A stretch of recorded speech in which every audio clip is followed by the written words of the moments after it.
Hello student, इससे पहले videos में आपको प्लेटो और अरस्तु से संबंधित जानकारी दी गई थी, जिन्हें विस्तार में जानने के लिए आप नीचे दिए गए डिस्क्रिप्शन बॉक्स से प्लेटो और अरस्तु के वीडियोस देख सकते हैं। हमने इससे पहले वीडियो में आपको अरस्तु के क्रांति संबंधी सिद्धांत और नागरिकता संबंधी सिद्धांत बताए थे। आज हम आपको अरस्तु का सर्वोत्तम संविधान या मिश्रित राज्य का सिद्धांत और अरस्तु का योगदान और उसके बाद हम प्रतियोगिता परीक्षा संबंधित महत्वपूर्ण तथ्यों पर चर्चा करेंगे। तो आइए हम अरस्तु के सर्वोत्तम संविधान या मिश्रित राज्य के सिद्धांत का व्याख्या करते हैं। स्टूडेंट, अरस्तु एक यथार्थवादी राजनीतिक वैज्ञानिक होने के नाते संविधान वर्गीकरण के बाद इस बात की जांच करता है कि कौन सा संविधान अधिकांश राज्यों के लिए सबसे अधिक मान्य एवं व्यवहारिक दृष्टि से उचित हो सकता है। इस दृष्टिकोण से अरस्तु का विचार है कि उत्तम एवं व्यवहारिक राज्य उसे ही कहा जाएगा जहां शासन की बागडोर योग्य लोगों के हाथों में हो। अरस्तु कहता है कि निरंकुश तंत्र, धनिक तंत्र, भ्रष्ट प्रजातंत्र इसलिए अच्छा नहीं है क्योंकि इसमें अयोग्य लोगों के हाथों में सत्ता होती है। अरस्तु ने यथार्थवादी एवं व्यवहारिक शासन प्रणाली का वर्णन किया है। अरस्तु ऐसी शासन प्रणाली को धरातल पर उतारता है जो समाज के कल्याण या जन कल्याण से संबंधित हो। अरस्तु ने संविधान को सिर्फ राजकीय पदों की व्यवस्था ही नहीं वरन उसमें जीवन पद्धति माना है। वह कहता है कि एक सही सुखमय जीवन समस्त बाधाओं से रहित उत्तम जीवन है। यहाँ हम आपको बता दें कि अरस्तु के अनुसार ही उत्तम जीवन मध्यम मार्ग से ही संभव है। अरस्तु इस मध्यम मार्ग को गोल्डन मीन के नाम से भी पुकारता है, जो दो परस्पर विरोधी तत्वों का औसत है। यहाँ स्पष्ट हो कि अरस्तु धन के मामले में भी मध्यम मार्ग की वकालत करता है। वह कहता है कि ना नागरिक को अत्यधिक धनी होना चाहिए और ना ही अत्यधिक गरीब। मध्यम मार्ग के संबंध में अरस्तु का कथन है कि मध्यम मार्ग का अनुसरण करने वाला जीवन ही श्रेष्ठ जीवन है और मध्यम मार्ग ही एक ऐसा मार्ग है जिसका अनुसरण प्रत्येक व्यक्ति के लिए संभव है। अरस्तु उस शासन व्यवस्था को सबसे उत्तम मानता है जिसका अधिक से अधिक राज्यों में सफलतापूर्वक प्रयोग किया जा सके, जहां के नागरिकों का जीवन स्तर उत्तम व आर्थिक स्थिति मध्यम हो। अरस्तु का मानना है कि मध्यम वर्ग के व्यक्ति कुलीन, योग्य एवं विवेकी होते हैं। मध्यम वर्ग के व्यक्ति में ना तो धन का अहंकार होता है और न धन का लोभ होता है। अरस्तु का कहना है कि अमीरों में आज्ञाकारिता और अनुशासन पालन की भावना का अभाव होता है तथा गरीबों या दासों में शासकीय गुण का अभाव और आज्ञाकारिता की प्रबलता होती है। ये दोनों अतिवादी भावनाएं आदर्श राज और उत्तम जीवन के मार्ग में बाधा हैं। इन अमीर और गरीब लोगों के बीच विपरीत विशेषताओं के कारण सहयोग एवं सहानुभूति का अभाव होता है, जिसे बेहतर सामाजिक जीवन का आधार माना जाता है। स्टूडेंट्स, अरस्तु अमीरों और गरीबों के बीच वाली विषम परिस्थिति यानी सहयोग का अभाव, हमदर्दी का अभाव, संघर्ष व परस्पर द्वेष की स्थिति के स्थान पर प्रेम, सहानुभूति, हमदर्दी, सहयोग जैसे उत्तम जीवन के आदर्श को स्थापित करना चाहता है। अरस्तु उत्तम जीवन के इन आदर्श स्थितियों की उपस्थिति के लिए आदर्श राज्य में सापेक्षिक आर्थिक समानता तथा मध्यम वर्ग की उपस्थिति को आवश्यक मानता है। अरस्तु ने अपनी रचना पॉलिटिक्स के चौथे पुस्तक के 9वें अध्याय में कहा है कि राजनीतिक समाज का सर्वोत्तम रूप वह है जिसमें सत्य मध्यम वर्ग में निहित है। यहाँ हम आपको ये भी बता दें कि अरस्तु के आदर्श राज्य में यह प्रयास किया जाता है कि मध्यम वर्ग की संख्या ज़्यादा से ज़्यादा बढ़े ताकि राज्य को स्थायी आधार मिले और मानवीय जीवन उत्तमता की ओर बढ़े। जैसा कि अब तक के अध्ययन से स्पष्ट है कि अरस्तु शासन की बागडोर भी इन्हीं मध्यम वर्ग के हाथों में सौंपना चाहता है जिसमें सर्वोत्तम शासकीय क्षमता होती है।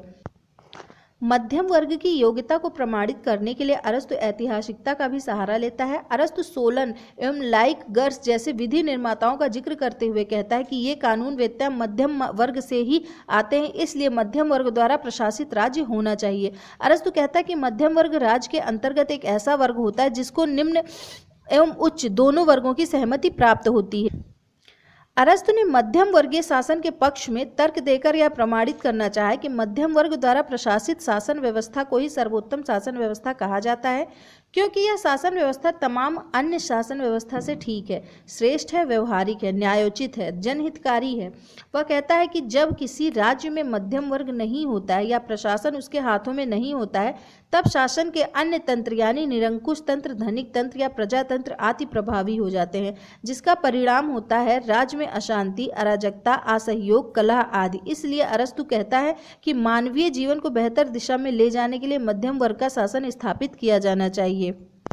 स्टूडेंट, अभी मैंने जो आपको अरस्तु का सर्वोत्तम संविधान या मिश्रित राज्य का सिद्धांत बताया, उसके अनुसार हम इस निष्कर्ष पर पहुंच सकते हैं कि अरस्तु मध्यम वर्ग के पास सर्वोच्च शासकीय योग्यता और क्षमता देखता है। अरस्तु मध्यम वर्ग के हाथों में शासन की बागडोर रखना चाहता है, क्योंकि ऐसी क्षमता इसी वर्ग के पास होती है।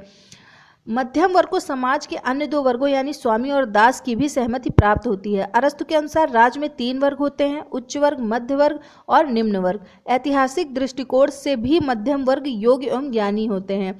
अरस्तु मध्यम वर्ग, उच्च वर्ग और निम्न वर्ग का विभाजन आर्थिक आधार पर करता है, अन्य आधार पर नहीं। मध्यवर्गीय शासन एवं संविधान मिश्रित रूप की होती है, जिसे पॉलिटी कहा जाता है। मध्यवर्गीय शासन में व्यवहारिकता होती है। शासन या मिश्रित राज्य में कानून का शासन होता है। शासन से राज्य में स्थायित्व आता है।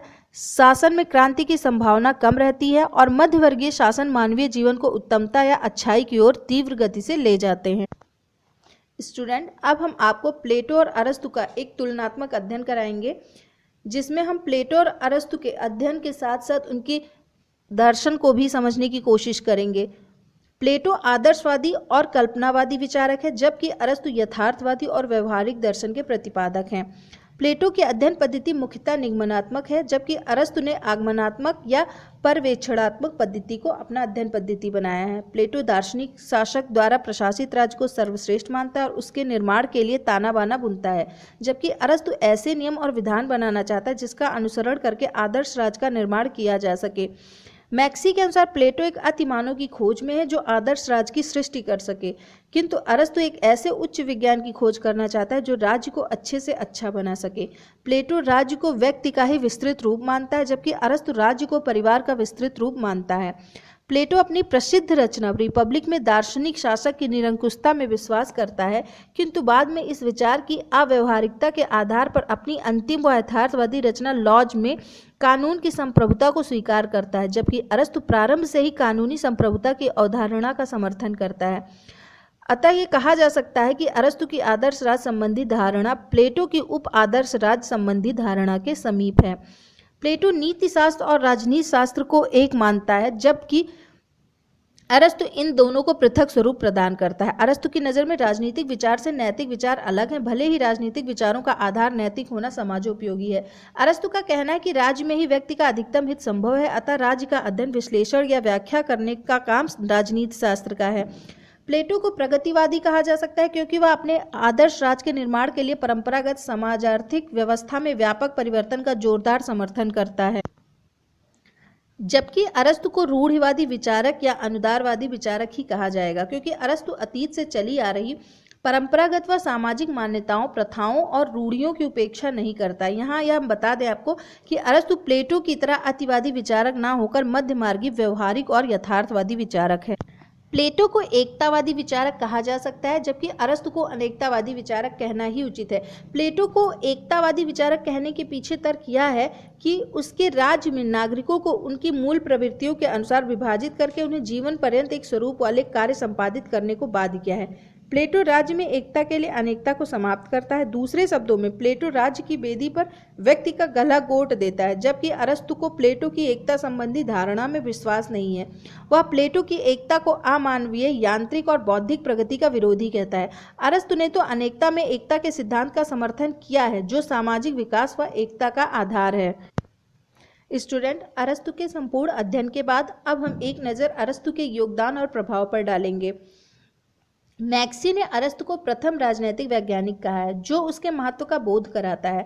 अरस्तु ही वह पहला राज वैज्ञानिक है जिसने राजनीति विज्ञान के क्षेत्र में आगमनात्मक पद्धति का प्रयोग करके वैज्ञानिक पद्धति की नींव डाली। अरस्तु के द्वारा अनेक शब्दों की व्याख्याएं एवं परिभाषाएं की गई हैं, जिसका अध्ययन आज भी राजनीति विज्ञान में किया जा रहा है। अरस्तु ने दुनिया के बहुत से देशों के संविधान का अध्ययन व विश्लेषण करके तुलनात्मक शासन की बुनियाद रखी, जिससे राजनीति विज्ञान समृद्ध हुई। यहाँ एक बात यह भी है कि अरस्तु को तुलनात्मक शासक का जनक भी कहा जाता है। इसके अलावा अरस्तु ने ही सबसे पहले राजनीति विज्ञान के स्वायत्त अध्ययन की बात करें एक अनुशासन के रूप में स्थापित किया। राज्य के क्रमबद्ध और विस्तृत अध्ययन की शुरुआत अरस्तु से ही मानी जाती है, जो आज भी राजनीति विज्ञान में महत्व रखता है। उसने कानून की महत्ता पर बल दिया, जिसे आज का राजनीति विज्ञान भी महत्वपूर्ण मान रहा है। अरस्तु द्वारा शासकीय अंगों के विभाजन संबंधी धारणा आधुनिक विचारों से मेल खाते हैं। अरस्तु द्वारा प्रतिपादित मध्यम मार्ग का सिद्धांत नियंत्रण व संतुलन के आधुनिक सिद्धांत का आधार माना जाता है। अरस्तु के राजनीतिक विचार का मध्ययुगीन एवं आधुनिक युगीन विचारकों और लेखकों पर गहरा प्रभाव पड़ा है। अरस्तु के चिंतन से प्रभावित होने वाले विचारकों में saint Thomas, Richard Hooker, Locke, Burke, Aquinas, Dante, Machiavelli, बोंदा, मोंटेस्क्यू आदि हैं। स्टूडेंट्स, अब हम आपको ऐसे महत्वपूर्ण तथ्यों के बारे में बताएंगे जो आपके प्रतियोगी परीक्षा में पूछे जा सकते हैं। अरस्तु प्राचीन यूनानी राजनीतिक दार्शनिक है जिन्हें प्राचीन राजनीति विज्ञान का जनक या पिता कहा जाता है। अरस्तु का जन्म 384 ईस्वी पूर्व एथेंस स्थित स्टागिरा नामक स्थान पर हुआ जो यूनानी उपनिवेश था। अरस्तु के पिता निकोमाकस मैसिडोनिया के राजा अमिरतास द्वितीय के राजवैद्य थे। अरस्तु को राजनीति विज्ञान के साथ ही जीव विज्ञान का पिता कहा जाता है। अरस्तु महान प्राचीन यूनानी राजनीतिक दार्शनिक प्लेटो के शिष्य और विश्व विजेता की महत्वाकांक्षा रखने वाले सिकंदर के गुरु थे। अरस्तु ने अपनी ज्ञान पिपासा को तृप्त करने के लिए प्लेटो की अकादमी में प्रवेश लिया। प्लेटो ने अरस्तु को अकादमी का मस्तिष्क, सर्वोत्तम पाठक एवं ज्ञान का साकार स्वरूप कहा है। अरस्तु ने अपनी रचनाएं प्लेटो की तरह संवाद शैली में ना लिखकर निबंधात्मक शैली में लिखा है। अरस्तु ने परिवार को प्राकृतिक संस्था माना है। क्रांति का जन्म असमानता के बीच होता है, ऐसा कथन अरस्तु का है। अरस्तु के अनुसार राज्य और सरकार अलग अलग ना होकर एक ही हैं। अरस्तु के अनुसार कानून समस्त वासनाओं से मुक्त विवेक है।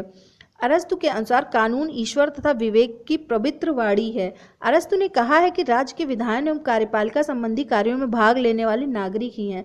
अरस्तु के अनुसार शरीर से अलग होने पर भी दास स्वामी के शरीर का अंग है। मैक्सी का कथन है कि अरस्तु प्रथम राजनीतिक वैज्ञानिक है। अरस्तु के अनुसार व्यक्ति के तमाम नैतिक गुण यानी सद्गुण का व्यवहारिक रूप ही न्याय है। मैक्स लर्नर का कहना है कि अरस्तु की पॉलिटिक्स सरकार के विज्ञान और उसकी कला पर एक निबंध है।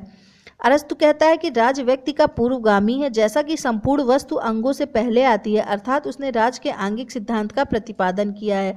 राज्य ही समुदाय का सबसे उच्च रूप है और उसका ध्येय मनुष्य की सर्वोच्च भलाई है। अरस्तु के अनुसार वही नगर सर्वोत्तम रूप से शासित है जिसमें आनंद प्राप्त करने के अधिकतम अवसर उपलब्ध होते हैं। अरस्तु ने प्रत्येक नागरिक को भिन्न भिन्न अवस्था में भिन्न भिन्न कार्य करने के निर्देश दिए हैं। अरस्तु ने कहा है कि आदर्श राज्य में नागरिकों की संख्या ना बहुत अधिक और ना बहुत कम होनी चाहिए।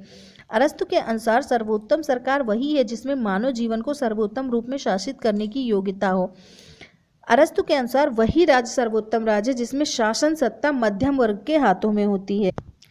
राजनीति विज्ञान का जनक अरस्तु को माना जाता है। अरस्तु की अध्ययन पद्धति है तुलनात्मक, आगमनात्मक और निगमनात्मक। अरस्तु ने द पॉलिटिक्स पुस्तक लिखी। वितरणात्मक न्याय के अग्रणी प्रतिपादक अरस्तु हैं।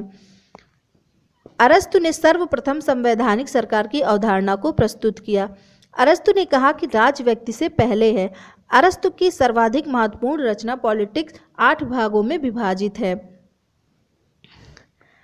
मैक्सी ने अरस्तु को सर्वप्रथम राजनीतिक वैज्ञानिक घोषित किया है। अरस्तु के अनुसार तमाम सद्गुणों का योग है पूर्ण न्याय। अरस्तु के अनुसार समानता अप्राकृतिक और अवांछनीय है। अरस्तु के शिक्षा सिद्धांत का सर्वाधिक महत्वपूर्ण उद्देश्य है कानून से परिचित होना। अरस्तु ने क्रांति को 3 भागों में बांटा है, सामान्य कारण, विशिष्ट कारण, विशिष्ट शासन प्रणालियों में क्रांति के विशिष्ट कारण। अरस्तु के अनुसार क्रांति है शासन में किसी प्रकार का परिवर्तन, संविधान में संशोधन या परिवर्तन, सत्ताधारियों या शासकों में परिवर्तन। स्टूडेंट, आज हमने आपको अरस्तु के विषय में संपूर्ण जानकारी दी। स्टूडेंट्स, ये चैनल मैंने उन छात्रों के लिए तैयार किया है जो यूपीएससी, सीएससी तथा यूजीसी नेट की तैयारी कर रहे हैं। यहाँ आपको पॉलिटिकल साइंस सब्जेक्ट का एक फुल पैकेज दिया जा रहा है। आप सभी के सपोर्ट के लिए आप चैनल तथा वीडियोस को सब्सक्राइब व लाइक करें, प्रश्न के लिए कमेंट करें तथा शेयर करें। अगले वीडियोस में आपको राजनीति शास्त्र के अन्य टॉपिक्स की विस्तार से जानकारी दी जाएगी। Thank you.